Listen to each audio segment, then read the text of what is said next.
Good morning students. आज का हमारा टॉपिक है अर्थमेटिक इंस्ट्रक्शन और मैथ इंस्ट्रक्शन। अर्थमेटिक जैसे हमारे चार लॉजिक ऑपरेशंस या चार मैथमेटिकल ऑपरेशंस जो परफॉर्म होते हैं, addition, subtraction, multiplication and division. तो अब इसमें हमारे पास क्या है कि इन चीजों को हम डिवीजन कैसे कर सकते हैं। अर्थमेटिक डिवीजन कैसे कर सकते हैं। डिवीजन में भी हमारे पास दो नंबर्स होते हैं, एडिशन करने के लिए भी दो होते हैं। इसी तरीके से सब्ट्रैक्शन एंड मल्टीप्लिकेशन के लिए हमारे पास दो नंबर्स या दो बिट्स होती हैं, जिनको हम जो है ये उनका मैथमेटिकल जो ऑपरेशन है उसको परफॉर्म करते हैं। और हमारे पास आउटपुट में या स्टेटस फाइल में क्या क्या हो सकता है वो देखते हैं।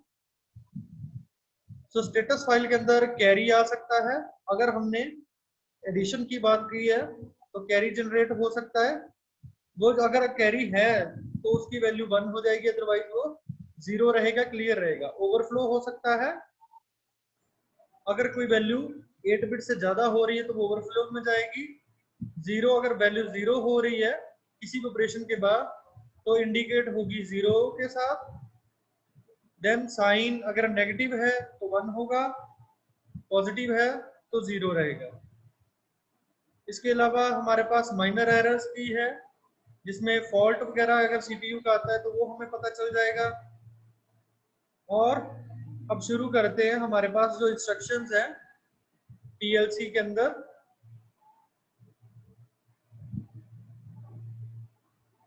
तो यहाँ पे हमारे पास सबसे पहले है addition, subtraction, multiplication, division and double divide. So let's start with addition और adding. This is the symbol of add operation. This is a source A and source B, and we have to write n. For integer value we have to write n 7 colon 0 0 for the first instruction, and we have to give the second number। और यहाँ पे हमने result store करना है उस destination का। हमारे पास number देना, जहाँ एड्रेस देना, यहाँ पे हमने अपना रिजल्ट स्टोर करना है। When run condition are true, this output instruction add source A to source B। जब हमारा रन कंडीशन ट्रू होगा, जो इसका इनपुट है वो ट्रू होगा, उस केस में इसका आउटपुट जो होगा वो सोर्स ए और सोर्स बी को ऐड करने के बाद डेस्टिनेशन जो हमारा एड्रेस है उसके ऊपर सेव हो जाएगा। Source A and source B can either be values और addresses that contain values. Source A और सोर्स बी वैल्यूज भी हो सकते हैं और एड्रेसेस भी हो सकते हैं, जहां पे हमारा जो नंबर है, जो वैल्यूज है वो स्टोर्ड है। However, source A source B can not be constant. ये दोनों कांस्टेंट नहीं हो सकते। तो इसमें हमारे पास आउटपुट क्या क्या हो सकती है। कैरी हो सकती है, ओवरफ्लो, 0 एंड साइन फ्लैग। अगर कैरी फ्लैग आता है तो उसका मतलब है कि कैरी जो एक्स्ट्रा जनरेट हो रहा है नंबर, ओके। देन ओवरफ्लो, ये ओवरफ्लो का मतलब है कि अगर एक्स्ट्रा नंबर हो रहा है, उस वैल्यू से ज्यादा हो रहा है, अगर 8 बिट का है तो हमारे पास अगर एक्स्ट्रा बिट आ रही है तो वो ओवरफ्लो फ्लैग में जाएगी। 0 अगर रिजल्ट हमारा 0 है। अगर नेगेटिव में आ रहा है तो in that case it's shown in sign flag. Then बात करते हैं सब्ट्रैक्शन की। This is the symbol of subtract operation. Here we have again source A, source B, n for the integer values, and destination where we are storing the result. Where run condition are true, the sub output instruction subtract source B from source A। तो इस चीज का ध्यान रखिएगा कि source B को हम source A से माइनस करेंगे। The result stored in destination, जो सोर्स ए और सोर्स बी है वो हमारा एड्रेसेस भी हो सकते हैं और वैल्यूज भी हो सकते हैं, जहां वो एड्रेसेस जिसके अंदर वैल्यूज हमारी स्टोर हो। लेकिन ये दोनों कांस्टेंट नहीं हो सकते, जैसा कि हमने एडिशन में पढ़ा था। अब हमारे पास है यहाँ पे कौन कौन सा फ्लैग हमारे पास होता है।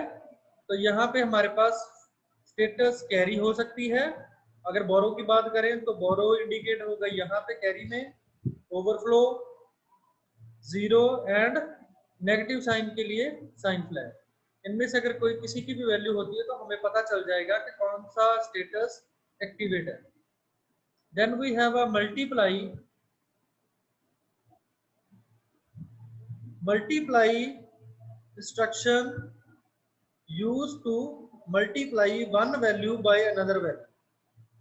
Here we have a source A address, source B address, and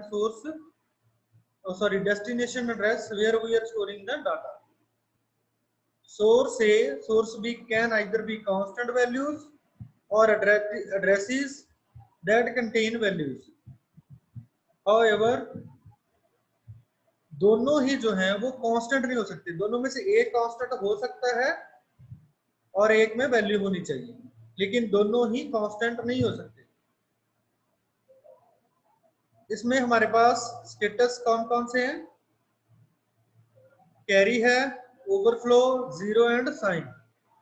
तो ये हमारे पास 32 बिट का जो है मल्टीप्लिकेशन परफॉर्म कर सकता है। अगर 32 बिट से ऊपर होता है तो ओवरफ्लो में जाएगा वो। डिवाइड जैसा हमारा नॉर्मल डिवीजन है वैसा ही है।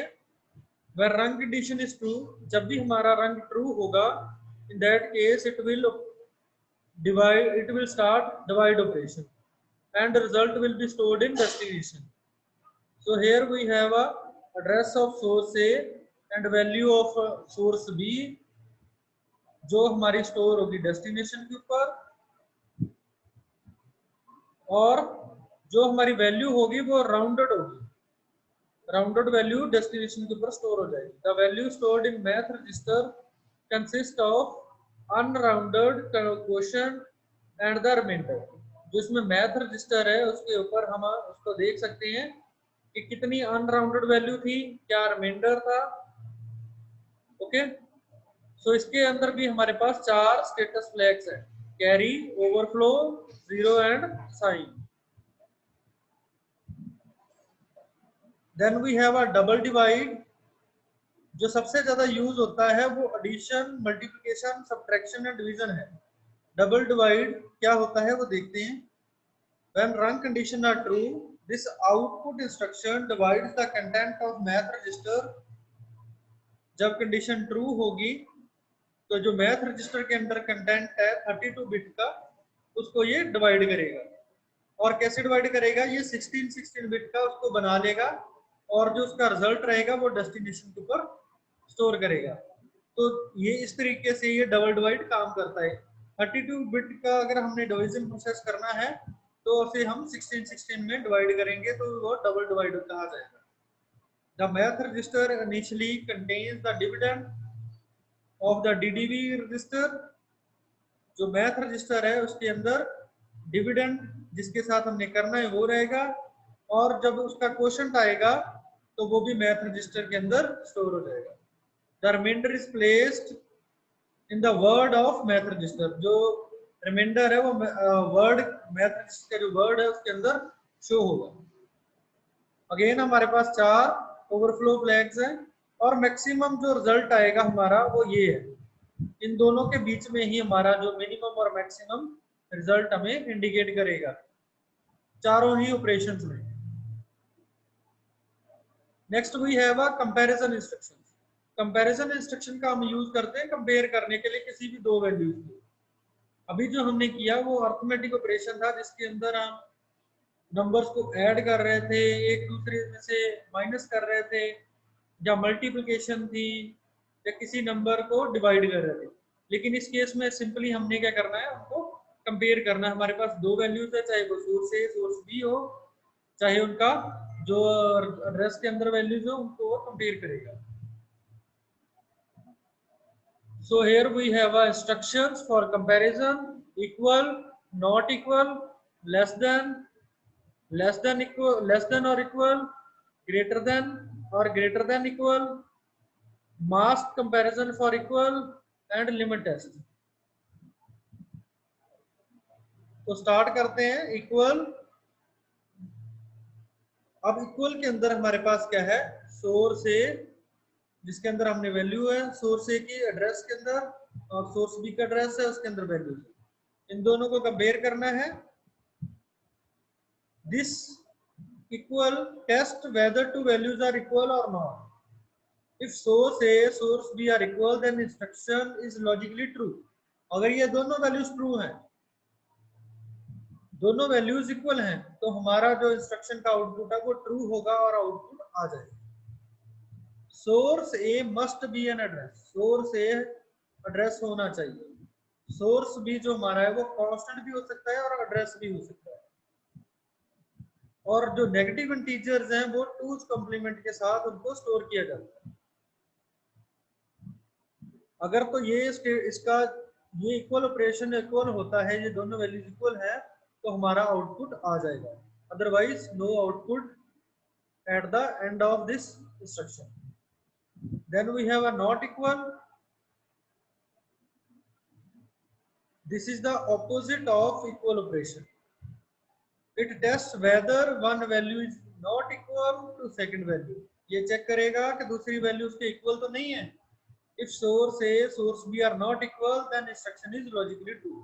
अगर ये दोनों वैल्यूज एक दूसरे के इक्वल नहीं है, तो हमारा जो आउटपुट है वो आ जाएगा, ये इंस्ट्रक्शन ट्रू हो जाएगा। अगर वो दोनों वैल्यूज इक्वल रहती हैं तो वो इंस्ट्रक्शन फॉल्स हो जाएगी, आउटपुट नहीं आएगी। Source A must be an address, जैसा हमने इक्वल में पढ़ा, इसके अंदर भी जो सोर्स ए है वो एड्रेस ही होना चाहिए। सोर्स ए बी जो है आप उसको कांस्टेंट भी रख सकते हो और एड्रेस भी ले सकते हो उसमें। और नेगेटिव इंटीजर इस केस में भी हमारे पास टूज कॉम्प्लीमेंट के साथ स्टोर होंगे। Then we have a less than instruction. Again we have source A, source B. It tests one value is less than second value. ये चेक करता है कि एक वैल्यू जो दूसरे से छोटी है। If source A is less than value तो at B, then it is true. अगर source A जो हमने एड्रेस डाला है उसके अंदर जो वैल्यू है वो सोर्स B से छोटी है, तो ये हमारा जो इंस्ट्रक्शन है ये ट्रू रहेगा। अगर वो वैल्यू सोर्स A के अंदर जो है वो B से बड़ी रहती है, तो हमारी ये इंस्ट्रक्शन फॉल्स हो जाएगी और कोई भी आउटपुट नहीं आएगी। सोर्स ए इस केस में भी हमारे पास एड्रेस होना चाहिए। सोर्स B को आप कांस्टेंट भी रख सकते हो और एड्रेस भी डाल सकते हो। Again the negative integers are stored in two's complement. Next we have a less than और इक्वल। लेस देन और इक्वल में क्या है कि it test whether one value is equal और less than to second value. जो हमारे source ए के अंदर वैल्यू है वो सोर्स बी से जहां तो छोटी होनी चाहिए जहां वो इक्वल होनी चाहिए। If value at source A is less than और equal to source B the instruction is logically true. तो अगर ये वैल्यू छोटी और इक्वल होती है तो इन दैट केस जो हमारा इंस्ट्रक्शन है वो ट्रू रहेगा, otherwise that will be false. कब फॉल्स होगा? जब वो हमारे पास जो वैल्यू है ए के अंदर, सोर्स ए के अंदर वो बड़ी हो, तो उसी केस में हमारा जो इंस्ट्रक्शन है वो फॉल्स होगा। और इस केस में भी हमारे पास सोर्स ए के अंदर जो एड्रेस होना चाहिए, सोर्स बी में आप एड्रेस भी ले सकते हो और कांस्टेंट भी ले सकते हो। और नेगेटिव इंटीजर जो रहेगा वो टूज कॉम्प्लीमेंट के साथ स्टोर होगा। Then we have a greater than instruction. It tests one value is greater than the second value. इसमें चेक होगा कि हमारा जो सोर्स ए है वो सोर्स बी से बड़ा है, तो हमारा जो इंस्ट्रक्शन है वो ट्रू होएगा। अगर वो वैल्यू छोटी होती है सोर्स ए के अंदर जो है बी से, तो हमारी इंस्ट्रक्शन फॉल्स हो जाएगी। और ए के अंदर हमेशा ही एड्रेस होना चाहिए सोर्स ए के अंदर, और सोर्स भी आपका एड्रेस भी हो सकता है और कांस्टेंट भी हो सकता है। और इस केस में भी हमारे पास नेगेटिव इंटीजर टूज कॉम्प्लीमेंट के साथ स्टोर होगा। Then we have a greater than और इक्वल। जो हमारे पास इसमें सोर्स ए और सोर्स बी का वैल्यू, इसमें हम चेक करेंगे कि जो सोर्स ए का वैल्यू वो ग्रेटर देन और इक्वल है सेकंड वैल्यू से या नहीं। अगर तो हमारा सोर्स ए के अंदर जो कंटेंट है वो सोर्स बी के कंटेंट से बड़ा है और इक्वल है, in that case that this instruction will be true, otherwise it will be logically false. in the जैसा कि हमने अभी तक पढ़ा है कि जितना भी हमारा सोर्स है के अंदर जो भी हमने वैल्यू लिखनी है वो एड्रेस होना चाहिए, एड्रेस के अंदर वैल्यू स्टोर होनी चाहिए, तभी सोर्स बी से कंपेयर होगा। सोर्स बी के अंदर आपका एड्रेस भी हो सकता है और कांस्टेंट भी हो सकता है, और इसमें नेगेटिव इंटीजर जो हमारा है वो टूज कॉम्प्लीमेंट के रूप में स्टोर करेंगे। Then we have a masked comparison for equal. It tests portion of two values to see whether they are equal. इसमें क्या है कि ये दो वैल्यूज का कुछ पोर्शन है उसको चेक करेगा कि वो इक्वल है कि नहीं है।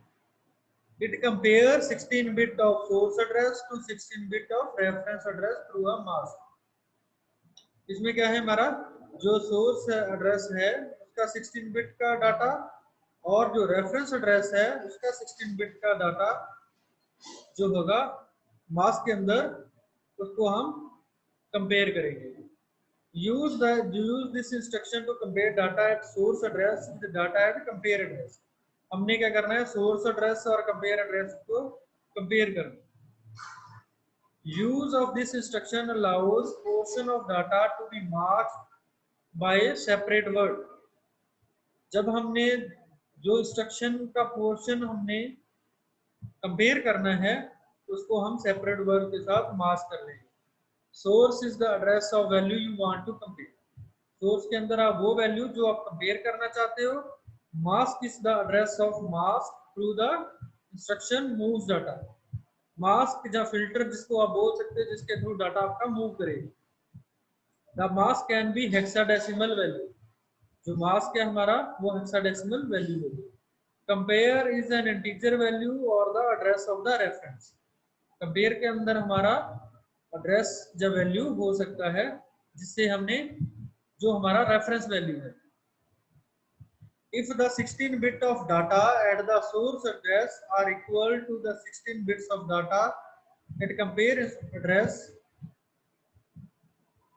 then the instruction is true.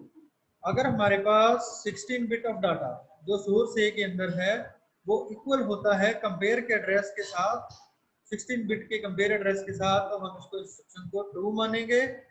Otherwise this instruction will be false and it detects mismatch and the mask data जो होगा वो रीसेट हो जाएगा। ओके, तो ये था हमारा मास्क इक्वल इंस्ट्रक्शन, और आज हमने किया है arithmetic instructions and comparison instructions of PLC। Thank you very much.